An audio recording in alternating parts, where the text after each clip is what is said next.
Hi all, welcome back to my channel. ഇന്ന് നമ്മൾ പഠിക്കാൻ പോകുന്നത് 6ാം ക്ലാസ്സിലെ മലയാളം കേരള പാഠാവലി 5ാമത്തെ പാഠം ഉണർന്നുയരാം. അതിൽ വരുന്ന പാഠഭാഗമായ ഗോട്ടിയാണ്. അതിന് മുന്നേയുള്ള ചെമ്പകപ്പൂവ്, ആദ്യപാഠങ്ങൾ തുടങ്ങിയ പാഠഭാഗങ്ങളുടെ വീഡിയോകൾ നമ്മൾ ചെയ്തിട്ടുണ്ട്. കാണാത്തവർക്കായി മുകളിൽ ഐ ബട്ടണായി ടീച്ചർ വീഡിയോ കൊടുത്തേക്കാം, നിങ്ങൾക്ക് കയറി കാണാവുന്നതാണ്. ഒപ്പം സബ്സ്ക്രൈബ് ചെയ്യാനും ലൈക്ക് ചെയ്യാനും നിങ്ങളുടെ കൂട്ടുകാരിലേക്ക് ഷെയർ ചെയ്യാനും മടിക്കല്ലേ. ഹൈപ്പ് ചെയ്യാനും മറക്കരുത്. നമുക്ക് പാഠഭാഗത്തിലേക്ക് പോയാലോ.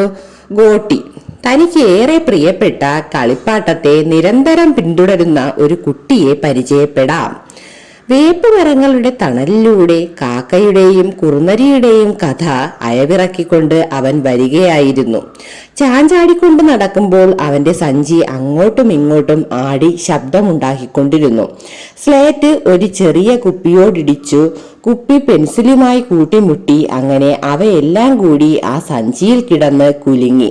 പക്ഷേ അവൻ ഒന്നും തന്നെ കാണുകയോ കേൾക്കുകയോ ചെയ്യുന്നുണ്ടായിരുന്നില്ല. അവന്റെ ശ്രദ്ധ മുഴുവൻ കഥയിലായിരുന്നു. എന്തു രസമുള്ള കഥ! കാക്കയും കുറുനരിയും. കുറുനരി കാക്കയോട് പറഞ്ഞു, കാക്കേ, ഒരു പാട്ടു പാടൂ. നിന്റെ പാട്ടു കേൾക്കാൻ എനിക്കൊരു കൊതി. കാക്ക പാടാൻ വേണ്ടി വായ തുറന്നപ്പോൾ അപ്പകഷ്ണം വീണുപോയി. കുറുനരി അതുമെടുത്തു ഒരൊറ്റ ഓട്ടം. അവൻ കുലുങ്ങിച്ചിരിച്ചു. കാക്കയുടെയും കുറുനരിയുടെയും അവന്റെയും എല്ലാം ചിത്രം നമുക്ക് കാണാം. നടന്ന് പീടികയുടെ മുൻപിലെത്തി. അവിടെ അൽമാരയിൽ വലിയ കുപ്പിഭരണികൾ നിരത്തിവെച്ചിരുന്നു. അവയിലൊക്കെ ചോക്ലേറ്റും പെപ്പർമിന്റും ബിസ്ക്കറ്റുമാണ്. അവൻ അതൊന്നും നോക്കി നിന്നില്ല. എന്തിനാണ്? അവന്റെ അച്ഛൻ എപ്പോഴും അവന് കൊണ്ടു കൊടുക്കാറുണ്ട്. എങ്കിലും ഒരു പുതിയ ഭരണി അവന്റെ ശ്രദ്ധയിൽപ്പെട്ടു. ചുമലിലൂടെ തൂങ്ങുന്ന സഞ്ചിയുടെ നാട ഒരു വശത്തേക്ക് ഒതുക്കി ആ ഭരണിയുടെ മുമ്പിൽ അവൻ മിഴിച്ചു നിന്നു. പുതുതായി കൊണ്ടുവച്ചതാണ്. അതിനു മുമ്പൊരിക്കലും അവൻ അതവിടെ കണ്ടിട്ടില്ല. ഭരണി നിറയെ ഗോട്ടികളാണ്. പച്ച നിറത്തിൽ വരകളോടുകൂടിയ വെളുത്തുരുണ്ട നല്ല ഒന്നാന്തരം ഗോട്ടികൾ. തൊടിയിലുള്ള വലിയ നെല്ലിക്കയോളം വലുപ്പമുണ്ട് ഓരോന്നിനും. കാണാൻ എന്തൊരു ചന്തമാണ്! അതുവരെ അതൊക്കെ എവിടെയായിരുന്നു? പീടികയുടെ ഉള്ളിലായിരിക്കും. ഇപ്പോൾ അവൻ കാണാൻ വേണ്ടി പുറത്തെടുത്തു വച്ചതാണ്. നോക്കി നിൽക്കെ ആ ഭരണി വലുതാകാൻ തുടങ്ങി. ആകാശത്തോളം വലുതായപ്പോൾ അവനും അതിന്റെ ഉള്ളിൽ കടന്നു. വേറെ കുട്ടികൾ ആരും ഉണ്ടായിരുന്നില്ല. എങ്കിലും അവൻ അതായിരുന്നു കൂടുതൽ ഇഷ്ടം. അനുജത്തി പോയതിൽ പിന്നീട് അവൻ എപ്പോഴും തനിച്ചാണ് കളിക്കാറ്. അവൻ ഗോട്ടി വാരി നാലുപാടും വിതറി കളിച്ചു രസിച്ചു. അപ്പോഴാണ് ഒരു ശബ്ദം. കുട്ടി, അത് വലിച്ചിടും. അവൻ ഞെട്ടി. ആ ഭരണി ചെറുതായി കൊണ്ടുവരുന്നു. ചെറിയ ഭരണിക്കുള്ളിൽ പച്ച നിറത്തിൽ വരകളോടുകൂടിയ വെളുത്തുരുണ്ട ഗോട്ടികൾ. തൊടിയിലുള്ള നെല്ലിക്കയോളം വലുപ്പമേയുള്ളൂ ഓരോന്നിനും. അവിടെ അവർ രണ്ടുപേർ മാത്രമേയുള്ളൂ. അവനും വയസ്സായ ആ പീടികക്കാരനും. അയാളുടെ മുഖത്തു നീരസം നിഴലിച്ചിട്ടുണ്ട്. ഞാൻ പറഞ്ഞില്ലേ, എന്താന്ന് വേണ്ടതെന്ന് പറഞ്ഞാൽ എടുത്തു തരുമല്ലോ. അവൻ സങ്കടത്തോടെ മാറി നിന്നു. ഗോട്ടി വേണോ? അയാൾ ഭരണിയുടെ അടപ്പ് തുറക്കാൻ ആരംഭിച്ചു. അവൻ വേണ്ടെന്നു തലയാട്ടി. പിന്നെ നല്ല ചോദ്യം, അവന് ഗോട്ടി വേണോ എന്ന്. വേണോ? അവനു തന്നെ അറിഞ്ഞുകൂടാ. ഏതായാലും അവനത് തൊട്ടു. ആ ഭരണി തൊട്ടപ്പോൾ ഗോട്ടി തൊട്ടതുപോലെ തന്നെയായിരുന്നു. വേണമെങ്കിൽ അവന് ഗോട്ടി എടുക്കാമായിരുന്നു. എടുത്തിരുന്നുവെങ്കിൽ. സ്കൂളിൽ നിന്നും മണിയടിക്കുന്നത് കേട്ടപ്പോൾ സഞ്ചി അടുക്കി പിടിച്ച് അവൻ ഓടി. താമസിച്ചെത്തുന്ന കുട്ടികൾ പിറകിലാണ് ചെന്നിരിക്കേണ്ടത്. അന്ന് ഏറ്റവും താമസിച്ചെത്തിയത് അവനായിരുന്നു. അതിനാൽ അവൻ ഒച്ചയുണ്ടാക്കാതെ പിന്നിലുള്ള ബെഞ്ചിൽ ചെന്നിരുന്നു. എല്ലാവരും അവരവരുടെ സ്ഥാനങ്ങളിൽ തന്നെയുണ്ട്. രാമൻകുട്ടി മുൻപിലാണ്. എന്നും അവൻ നേരത്തെ വരും. 3ാമത്തെ ബെഞ്ചിന്റെ അറ്റത്താണ് മല്ലിക. മല്ലികയുടെ അപ്പുറത്ത് അമ്മുക്കുട്ടി. ജോർജിനെ കാണുന്നില്ല. ജോർജ് ആണ് കുട്ടികളുടെ ഇടയിൽ ഏറ്റവും നന്നായി ഗോട്ടി കളിക്കുക. എത്ര വലിയവനും ജോർജിനോട് കളിച്ചാൽ തോൽക്കും. തോറ്റാൽ വെറുതെ പോകാൻ പാടില്ല. കൈമടക്കി നിലത്തു വെച്ചു കൊടുക്കണം. അപ്പോൾ ജോർജ് അടിച്ച് കൊട്ടുപൊളിക്കും. ജോർജ് എന്താണ് വരാത്തത്? ഓ, ജോർജിന് പനിയല്ലേ? രാമൻകുട്ടിയാണ് അവനോടത് പറഞ്ഞത്. അവനത് മല്ലികയോടും എല്ലാവരോടും പറഞ്ഞിരുന്നു. ജോർജിന്റെ വീട് അവൻ വരുന്ന വഴിക്കാണ്. ജോർജിന് പനിയാണ്. അപ്പുക്കുട്ടൻ ശ്രദ്ധിക്കുന്നില്ല. മാസ്റ്റർ! അവൻ ബന്ധപ്പെട്ട് പുസ്തകം തുറന്നു മുമ്പിൽ വെച്ചു. തീവണ്ടിയുടെ പാഠമാണ്. തീവണ്ടി 37ാം പേജിലാണത്. വീട്ടിൽ നിന്ന് അവനത് വായിച്ചിട്ടുണ്ട്. ചൂരലിന്റെ അറ്റം കൊണ്ട് ഇടയ്ക്കിടെ മേശപ്പുറത്ത് കൊട്ടി മാസ്റ്റർ ഉറക്കെ പറഞ്ഞുകൊണ്ടിരുന്നു. കുട്ടികളെ, നിങ്ങളിൽ പലരും തീവണ്ടി കണ്ടിരിക്കും. അതിന് ആവി വണ്ടി എന്നുകൂടി പേരുണ്ട്. കാരണം ആവിയുടെ ശക്തി നിമിത്തമാണ് അതിന് യന്ത്രം ചലിക്കുന്നത്. ആവി എന്ന് വെച്ചാൽ നീരാവി. നിങ്ങളുടെ വീട്ടിലെ അടുപ്പിൽ. അപ്പുക്കുട്ടനും ആലോചിച്ചു. തീവണ്ടി, അതവൻ കണ്ടിട്ടുണ്ട്. ചുപ് ചുപ് ചുപ് ചുക്കു, അതാണ് തീവണ്ടി. അത് ആവിവണ്ടിയും കൂടിയാണ്. ആവിവണ്ടി എന്ന് വെച്ചാൽ മാസ്റ്ററുടെ ശബ്ദം അല്പം കുറഞ്ഞു. അയാൾ ഓരോ ഭാഗവും പ്രത്യേകം വിവരിക്കുകയാണ്. വെള്ളം നിറച്ചു വെക്കാൻ ഒരു സ്ഥലമുണ്ട്. ഇംഗ്ലീഷിൽ അതിനെ ബോയിലർ എന്ന് പറയും. ഇരുമ്പ് കൊണ്ടുള്ള ഒരു വലിയ പീപ്പയാണത്. ഇരുമ്പ് കൊണ്ടുള്ള വലിയ ഒരു കുപ്പിഭരണി, അതിൽ നിറയെ പച്ച നിറത്തിൽ വരകളോട് കൂടിയ വെളുത്തുരുണ്ട ഗോട്ടികൾ. തൊടിയിലുള്ള വലിയ നെല്ലിക്കയോളം വലുപ്പമുണ്ട് ഓരോന്നിനും. ജോർജ് സുഖക്കേട് മാറി വന്നാൽ അവനത് ജോർജിനോട് പറയും. അപ്പോൾ അവൻ എന്തൊരു സന്തോഷമായിരിക്കും. അവർ രണ്ടുപേർ മാത്രമേ കളിക്കുകയുള്ളൂ, വേറെ ആരെയും കൂട്ടില്ല. ഒരു ചോക്കിൻ കഷ്ണം അവന്റെ മുഖത്ത് വന്നു കൊണ്ടു. പരിചയം നിമിത്തം അവൻ പെട്ടെന്ന് എഴുന്നേറ്റു നിന്നു. മാസ്റ്റർക്ക് ദേഷ്യം വന്നിരിക്കുന്നു. താനെന്താ അവിടെ കാട്ടുന്നത്? അവന് ശ്വാസം മുട്ടുന്നത് പോലെ തോന്നി. പറയൂ, അവൻ മിണ്ടാതെ നിന്നു. പറയില്ലേ? അയാൾ അപ്പുക്കുട്ടന്റെ അടുത്തു ചെന്നു. ക്ലാസ് മുഴുവൻ വീർപ്പടക്കിയിരിക്കുകയാണ്. അവന്റെ പരിഭ്രമം വർദ്ധിച്ചു. ഞാനിപ്പോൾ ഇവിടെ എന്തിനെക്കുറിച്ചാണ് പറഞ്ഞിരുന്നത്? ആ കുട്ടിയുടെ മുഖത്തേക്ക് നോക്കിയപ്പോൾ അവന്റെ മനസ്സിൽ എന്തോ ഉണ്ടെന്ന് വളരെ കാലത്തെ സർവീസുള്ള മാസ്റ്റർക്ക് അറിയാൻ കഴിഞ്ഞു. ഒരു പക്ഷേ അവൻ പാഠം ശ്രദ്ധിച്ചിരിക്കാം. അങ്ങനെയാണെങ്കിൽ മനസ്സിലുള്ള ഉത്തരം പുറത്തു കൊണ്ടുവരാനാണ് അയാൾ ശ്രമിക്കേണ്ടത്. അവിടെയാണ് അയാളുടെ വിജയം. പറഞ്ഞോളൂ, അതുതന്നെ, പേടിക്കേണ്ട. അപ്പുക്കുട്ടന്റെ നാക്കിൻ തുമ്പത്ത് ഉത്തരം വന്ന് തങ്ങി നിൽക്കുന്നത് മാസ്റ്റർ കണ്ടു. അവൻ വിറച്ചുകൊണ്ട് പറഞ്ഞു, ഗോട്ടി. ഗോട്ടി. അയാൾ പകച്ചു നിന്നു. ക്ലാസ്സിൽ ഭൂകമ്പമായിരുന്നു. Stand up on the bench, stand up. മാസ്റ്ററുടെ കണ്ണിൽ നിന്നും തീപ്പൊരി പറന്നുകൊണ്ടിരുന്നു. അപ്പുക്കുട്ടൻ കരഞ്ഞുകൊണ്ട് ബെഞ്ചിന്മേൽ കയറി. അടുത്ത ക്ലാസ്സിലെ ടീച്ചർ വാതിൽക്കൽ വന്ന് എത്തി നോക്കി. വീണ്ടും കൂട്ടച്ചിരിയുണ്ടായി. എത്ര ശ്രമിച്ചിട്ടും അവന് സങ്കടം അടക്കി നിർത്താൻ കഴിഞ്ഞില്ല. അവൻ വിതുമ്പിക്കരഞ്ഞു. പക്ഷേ കരയും തോറും സങ്കടം വർദ്ധിച്ചു വന്നതേയുള്ളൂ. എല്ലാവരും അവനെ നോക്കി പരിഹസിക്കുകയാണ്. എല്ലാവരും, രാമൻകുട്ടിയും മല്ലികയുമൊക്കെ. ബെഞ്ചിന്മേൽ നിന്നുകൊണ്ട് അവൻ ആലോചിച്ചു, കാണിച്ചു കൊടുക്കാം അവർക്കൊക്കെ. ജോർജ് വരട്ടെ. ജോർജ് വന്നാൽ അവൻ ഗോട്ടി വാങ്ങും. കളിക്കാൻ അവരെ ഒന്നും വിളിക്കില്ല. ആ ഗോട്ടി കണ്ടാൽ അവരൊക്കെ ആശിച്ചു പോകും. അത്ര ചന്തമുള്ള ഗോട്ടികളാണ്. പച്ച നിറത്തിൽ വരകളോടുകൂടിയ വെളുത്തുരുണ്ട ഗോട്ടികൾ. തൊടിയിലുള്ള വലിയ നെല്ലിക്കയോളം വലിപ്പമുണ്ട് ഓരോന്നിനും. അപ്പോൾ ഒരു സംശയം, ഗോട്ടി എങ്ങനെ കിട്ടും? ചോദിച്ചാൽ ആ പീഡികക്കാരൻ കൊടുക്കുമോ? ജോർജിനെയും കൂട്ടി ചോദിച്ചാൽ തരുമോ? അല്ലെങ്കിൽ വല്ലവർക്കും സംശയമുണ്ടെങ്കിൽ ചോദിക്കാം. മാസ്റ്റർ അന്നത്തെ പാഠം മതിയാക്കി. ആർക്കും ഒരു സംശയവുമില്ല. അപ്പുക്കുട്ടന്റെ സംശയം തീർന്നിരുന്നില്ല. അവൻ ആലോചിക്കുകയായിരുന്നു. ജോർജിനെയും കൂട്ടി പോയി ചോദിച്ചാൽ തരില്ലേ? അല്ലെങ്കിൽ അതിന് എത്ര പൈസയാകും? വാങ്ങാമെന്ന് വെച്ചാൽ. രാമൻകുട്ടി സംശയം ചോദിച്ചു. അമ്മിണി സംശയം ചോദിച്ചു. പലരും ചോദിച്ചു. അപ്പുക്കുട്ടൻ എന്താ ആലോചിക്കുന്നത്? മാസ്റ്റർ, ചോദിച്ചോളൂ, എന്താ സംശയം? കുട്ടികളൊക്കെ തിരിഞ്ഞിരുന്ന് അവന്റെ നേരെ നോക്കി. സംശയമില്ല, സംശയമുണ്ടായിരുന്നു. ജോർജിനെയും കൂട്ടി പോയാൽ തരുമോ? അല്ലെങ്കിൽ എത്ര പൈസയാകും? അരയണ കൊടുത്താൽ കിട്ടുമോ? ഒരെണ്ണ കൊടുത്താൽ കിട്ടുമോ? അല്ലെങ്കിൽ എന്താ ആലോചിക്കുന്നത്? പൈസ. എന്ത്? എത്ര പൈസ ആകുന്നു? എന്തിന്? അവനൊന്നും പറഞ്ഞില്ല. പച്ചനിറത്തിൽ വരകളോടുകൂടിയ വെളുത്തുരുണ്ട ഗോട്ടികൾ അവന്റെ മുമ്പിലൂടെ ഉരുണ്ടുപോയി. മാസ്റ്റർ ചോദിച്ചു, തീവണ്ടിക്കാണോ? അവൻ തലയാട്ടി. വിഡ്ഢി, തീവണ്ടി വാങ്ങാൻ കിട്ടില്ല. ഇനി കിട്ടിയാൽ തന്നെ നീ എന്തു ചെയ്യും? അവൻ കളിക്കും, ജോർജിന്റെ കൂടെ കളിക്കും. തീവണ്ടിയല്ല, ഗോട്ടി. ഒരു കടലാസുമായി പ്യൂൺ വന്നു. മാസ്റ്റർ പറഞ്ഞു, ഫീസ് കൊണ്ടുവന്നവരെല്ലാം പോയി കൊടുത്തോളൂ. അമ്മിണിയും ഐവാനും മുഹമ്മദ് കുഞ്ഞിയും രാജനും മാധവനും ഒഴികെ എല്ലാവരും പോയി. രാജൻ പോകുമ്പോൾ അവനെ പതുക്കെയൊന്നു നുള്ളി. അവൻ കാൽ വലിച്ചു കളഞ്ഞു. അവൻ ഓർത്തു, അവനും ഫീസ് കൊടുക്കണം. അച്ഛൻ അവന് 1.5 റുപ്പിക കൊടുത്തിട്ടുണ്ട്. അവൻ കീശയിൽ കൈയിട്ടു. 1 റുപ്പികയുടെ ഒരു നോട്ടും 8 അണയും. അവൻ ബെഞ്ചിന്മേൽ നിന്ന് ഇറങ്ങി. എവിടേക്ക്? മാസ്റ്റർ. ഗദ്ഗതത്തിന്റെ നേർത്ത കുമിളകൾ അവന്റെ ഹൃദയത്തിൽ പൊങ്ങി. ഫീസ് കൊടുക്കണം. ഫീസ് കൊടുക്കേണ്ട, മാസ്റ്റർ പറഞ്ഞു. അവൻ സംശയിച്ചു നിന്നു. On the bench. അവൻ ബെഞ്ചിന്മേൽ കയറി നിന്ന് കരയാൻ തുടങ്ങി. ഇനി ക്ലാസ്സിൽ ശ്രദ്ധിക്കുമോ?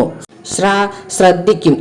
എന്നാൽ പൊയ്ക്കോളൂ. അവൻ പോയി. ആഫീസ് മുറിയിൽ തിരക്കായിരുന്നു. നിങ്ങൾ ഓരോരുത്തരായി വരീൻ കുട്ടികളെ, ക്ലർക്ക് പറയുന്നു. ഞാനാ ആദ്യം വന്നത്. ഞാനാ. എന്റെ ബാക്കി.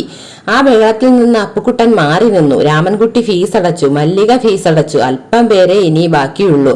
അവൻ ആലോചിക്കുകയായിരുന്നു. ജോർജിനെയും കൂട്ടിപ്പോയാൽ തരില്ലേ? തരും, ഒരുപക്ഷേ. അല്ലെങ്കിൽ എത്ര പൈസയാകും? അരയണ, ഒരേണ. പച്ച നിറത്തിൽ വരകളോടുകൂടിയ വെളുത്തുരുണ്ട ഗോട്ടികൾ.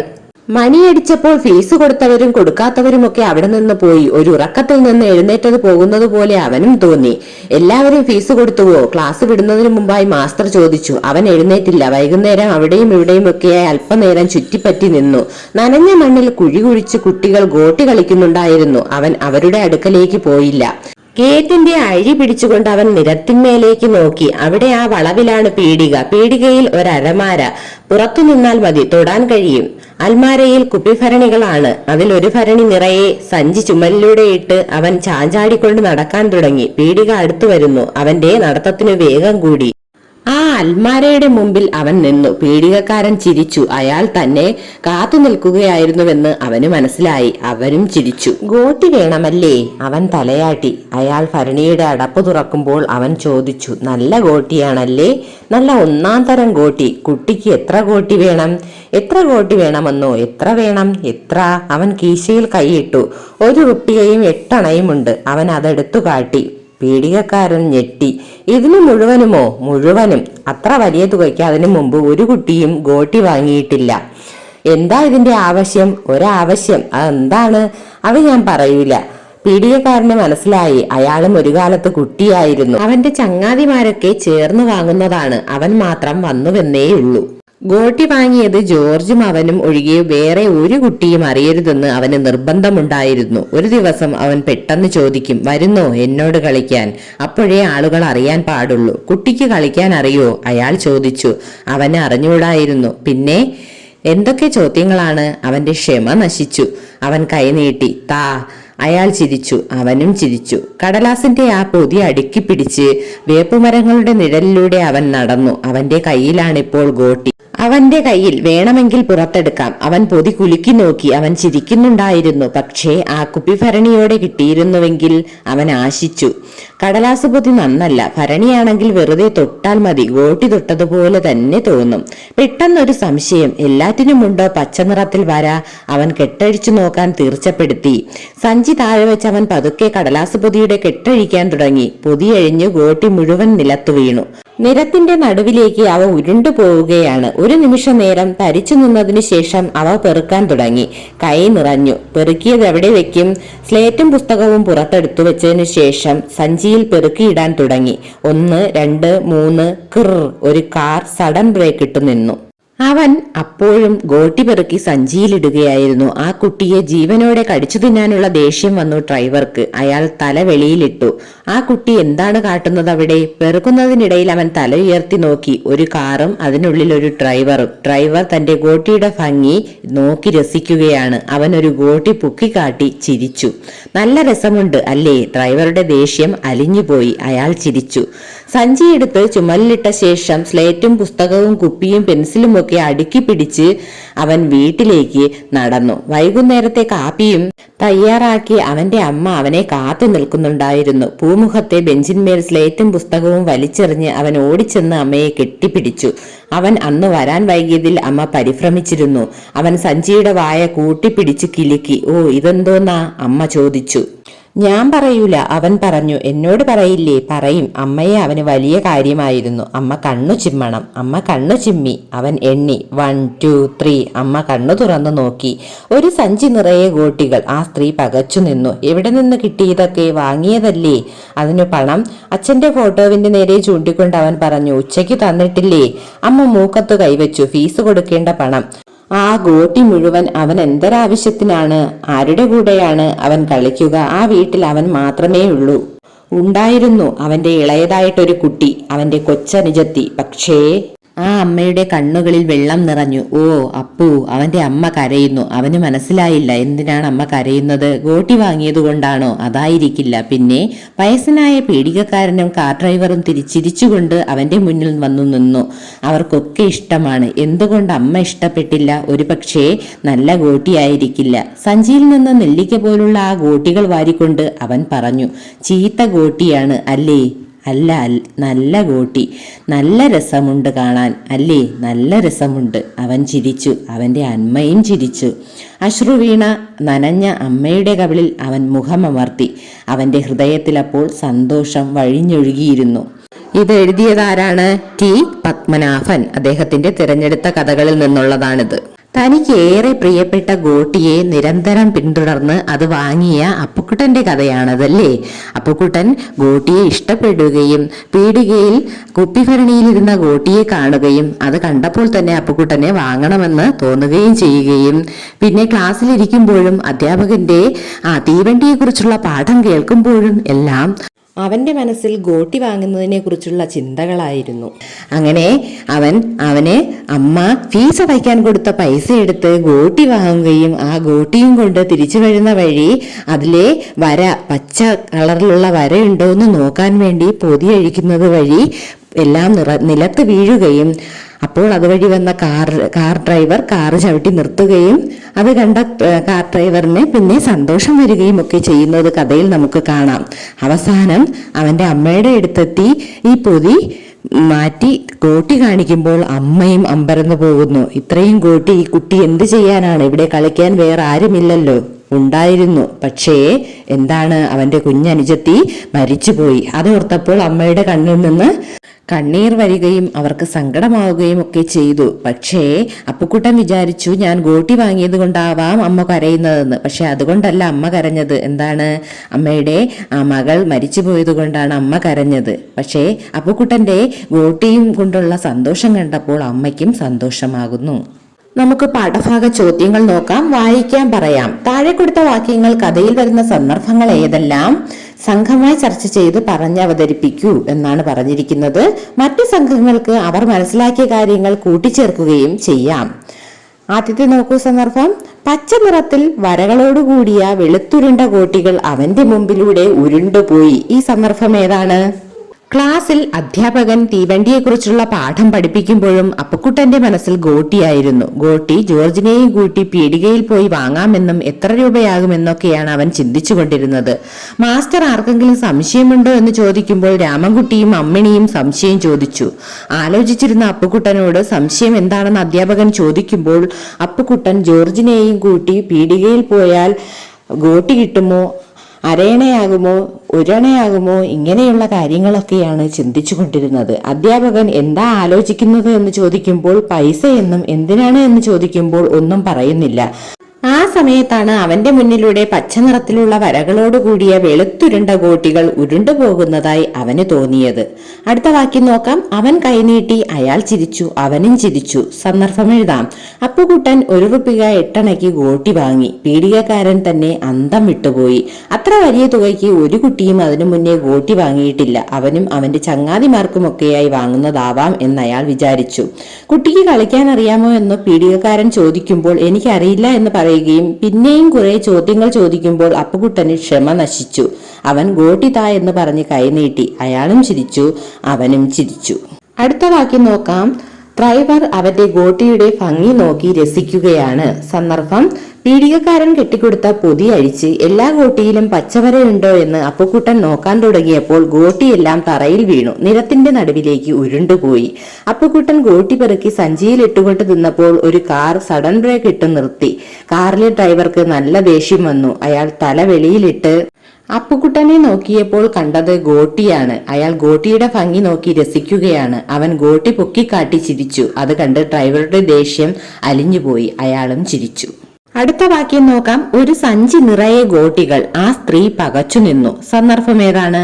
സ്കൂളിൽ നിന്ന് വരുന്ന അപ്പുക്കുട്ടനെയും കാത്ത് അമ്മ വൈകുന്നേരത്തെ കാപ്പിയും ഉണ്ടാക്കി വെച്ച് കാത്തിരുന്നു. അപ്പുക്കുട്ടൻ താമസിച്ചാണ് എത്തിയത്. അപ്പുക്കുട്ടൻ താമസിച്ചപ്പോൾ അമ്മയ്ക്ക് പരിഭ്രമമായി. അപ്പുക്കുട്ടൻ സഞ്ചി അടുക്കി പിടിച്ച് കുലുക്കാൻ തുടങ്ങി. ഇതെന്താന്ന് ചോദിച്ച അമ്മയോട് കണ്ണടച്ചു നിൽക്കാനും 1 2 3 എന്നെണ്ണിയ ശേഷം അമ്മയോട് കണ്ണു തുറക്കാനും പറഞ്ഞു. കണ്ണു തുറന്ന അമ്മ സഞ്ചി നിറയെ ഗോട്ടിയാണ് കണ്ടത്. ഇത് കണ്ട ആ സ്ത്രീ പകച്ചു നിന്നു. അടുത്ത വാക്യം നോക്കാം. അവൻ ചിരിച്ചു, അവന്റെ അമ്മയും ചിരിച്ചു. എന്താണ് സന്ദർഭം? അപ്പുക്കുട്ടന്റെ കയ്യിലിരുന്ന സഞ്ചി നിറയെ ഗോട്ടി കണ്ട അമ്മ അന്തം വിട്ടുപോയി. ഈ ഗോട്ടിയെല്ലാം കൂടി ഈ കുട്ടി എന്തു ചെയ്യാനാണെന്നും ഇവിടെ ഈ കുട്ടിയോടൊപ്പം കളിക്കാൻ വേറെ ആരുമില്ലല്ലോ എന്നും അമ്മ ഓർത്തു. ഇപ്പോൾ അമ്മ അപ്പുക്കുട്ടന്റെ കൊച്ചനുജത്തെ കുറിച്ച് ഓർത്തു. എന്നാൽ ആ കുട്ടി ഇന്നില്ല. അതോർത്ത് അമ്മ കരയുകയും ചെയ്യുന്നു. ഇത് കണ്ട് അപ്പുക്കുട്ടന് അമ്മ എന്തിനാണ് കരയുന്നതെന്ന് മനസ്സിലാവാതിരിക്കുകയും ഇനി അമ്മ ഫീസ് അടയ്ക്കാൻ തന്ന പൈസ എടുത്ത് ഗോട്ടി വാങ്ങിച്ചത് കൊണ്ടാണോ സങ്കടം വന്നതെന്ന് ചിന്തിക്കുകയും ചെയ്യുന്നു. നല്ല ഗോട്ടി അല്ലാത്തത് കൊണ്ടായിരിക്കാം അമ്മയ്ക്ക് കരച്ചിൽ വന്നതെന്ന് കരുതി അപ്പുക്കുട്ടൻ നല്ല ഗോട്ടിയല്ലേ അമ്മേ എന്ന് ചോദിക്കുന്നു. അപ്പോൾ നല്ല ഗോട്ടിയാണ് മോനെ എന്ന് പറയുകയും കാണാൻ നല്ല രസമുണ്ട് എന്ന് പറയുകയും ചെയ്യുന്നു. എന്നിട്ട് അവന്റെ സന്തോഷം കണ്ടപ്പോൾ അമ്മയും ചിരിച്ചു, അവനും ചിരിച്ചു. അതാണ് ഈ സന്ദർഭം. അടുത്ത ചോദ്യം, നോക്കി നിൽക്കെ ഭരണി വലുതാകാൻ തുടങ്ങി, ആകാശത്തോളം വലുതായപ്പോൾ അവനും അതിനുള്ളിൽ കടന്നു. കഥയിലെ കുട്ടി ഒരു പ്രത്യേക ലോകത്തെത്തുന്നത് വായിച്ചല്ലോ. നിങ്ങളും മനസ്സിൽ ഇങ്ങനെ ചില സങ്കല്പ ലോകങ്ങൾ ഉണ്ടാക്കാറില്ലേ? അത്തരമൊരു യാത്രയെക്കുറിച്ച് എഴുതൂ, ചിത്രങ്ങളും വരച്ചു ചേർക്കാം എന്ന് പറഞ്ഞിട്ടുണ്ട്. അപ്പോൾ നിങ്ങൾ സങ്കല്പ ലോകങ്ങൾ കാണാറുണ്ട് അല്ലേ? അപ്പോൾ നിങ്ങൾക്ക് ഇഷ്ടമുള്ള രീതിക്ക് ഒരെണ്ണം എഴുതി ചിത്രവും വരയ്ക്കാവുന്നതാണ്. എൻ്റെ മനസ്സിൽ തെളിഞ്ഞ ഒരു സങ്കല്പ ലോകം, ഞാനൊരു പക്ഷിയെ പോലെ ആകാശത്ത് പറന്നു നടക്കുന്നതാണ്. ഞാൻ എൻ്റെ കൂട്ടുകാരോടൊരുമിച്ച് ഭൂമിയിലെ കാഴ്ചകൾ കണ്ട് ആകാശത്തൊരു യാത്ര. ആകാശത്ത് പറന്നു നടന്ന് മരത്തിന് മുകളിൽ നിൽക്കുന്ന ഇഷ്ടമുള്ള പഴങ്ങളൊക്കെ പറിച്ച് കഴിക്കണം. സൂര്യനെ തൊടണം, മഴവില്ല് തൊടണം, കുന്നിന് മുകളിൽ ചെന്നിരിക്കണം. രാത്രി ആകാശത്തിലെ നക്ഷത്രത്തിനെ തൊടണം. ആകാശത്ത് നിന്ന് അമ്മയെയും വീട്ടുകാരെയും കൂട്ടുകാരെയും ഭൂമിയിലെ എല്ലാ കാഴ്ചകളും കാണണം. ഇതിനൊരു ചിത്രവും നിങ്ങൾ വരച്ചു ചേർക്കണം. നിങ്ങൾക്ക് ഇഷ്ടമുള്ള രീതിക്ക് സങ്കല്പ ലോകം എഴുതാം. അടുത്ത ചോദ്യം നോക്കാം. പ്രയോഗ ഭംഗി കണ്ടെത്താം. അടുപ്പിൽ നിന്ന് തീപ്പൊരി പറന്നുകൊണ്ടിരുന്നു. മാസ്റ്ററുടെ കണ്ണുകളിൽ നിന്ന് തീപ്പൊരി പറന്നുകൊണ്ടിരുന്നു. തീപ്പൊരി പറന്നുകൊണ്ടിരുന്നു എന്നുള്ള പ്രയോഗം രണ്ടു വാക്യങ്ങളിലും ഒരേ അർത്ഥമാണോ നൽകുന്നത്? അല്ലല്ലേ. എന്താണ് വ്യത്യാസം? കഥയിൽ നിന്ന് ഇത്തരം പ്രയോഗങ്ങൾ കണ്ടെത്തി അവ ഉപയോഗിച്ച് പുതിയ വാക്യങ്ങൾ എഴുതൂ എന്ന് പറഞ്ഞിട്ടുണ്ട്. തീപ്പൊരി പറന്നുകൊണ്ടിരിക്കുന്നു എന്ന പ്രയോഗം രണ്ടു വാക്യങ്ങളിലും ഒരേ അർത്ഥമല്ല നൽകുന്നത്. ആദ്യ വാചകത്തിൽ വാച്യാർത്ഥമാണ് സൂചിപ്പിക്കുന്നത്, അതായത് അടുപ്പിൽ തീ കത്തുമ്പോൾ തീപ്പൊരി ഉണ്ടാകുന്നതിനെയാണ് സൂചിപ്പിക്കുന്നത്.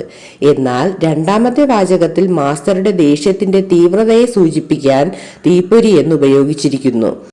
തീക്ക് എത്രമാത്രം ചൂടുണ്ടോ അത്രമാത്രം തീവ്രമായ ദേഷ്യമാണ് മാസ്റ്റർക്ക് ഉണ്ടായത് എന്ന് നമുക്കിതിൽ നിന്നും മനസ്സിലാക്കാം. ഇത്തരത്തിലുള്ള പ്രയോഗങ്ങൾ പാഠഭാഗത്ത് ഏതൊക്കെയുണ്ട്? ആകാശത്തോളം വലുതായ ഭരണി, ജീവനോടെ കടിച്ചു തിന്നാനുള്ള ദേഷ്യം, സന്തോഷം, വഴിഞ്ഞൊഴുകുക. നമുക്ക് ഈ പ്രയോഗങ്ങൾ വരുന്ന വാക്യങ്ങൾ നോക്കാം. പരീക്ഷയിൽ 1ാം റാങ്ക് കിട്ടിയപ്പോൾ അവന്റെ സന്തോഷം ആകാശത്തോളം വലുതായി. അടുത്തതാണ് ജീവനോടെ കടിച്ചു തിന്നുക. ഞാൻ ഉണ്ടാക്കിയ കളിവീട് നശിപ്പിച്ചപ്പോൾ അവളെ എനിക്ക് ജീവനോടെ കടിച്ചു തിന്നാൻ തോന്നി.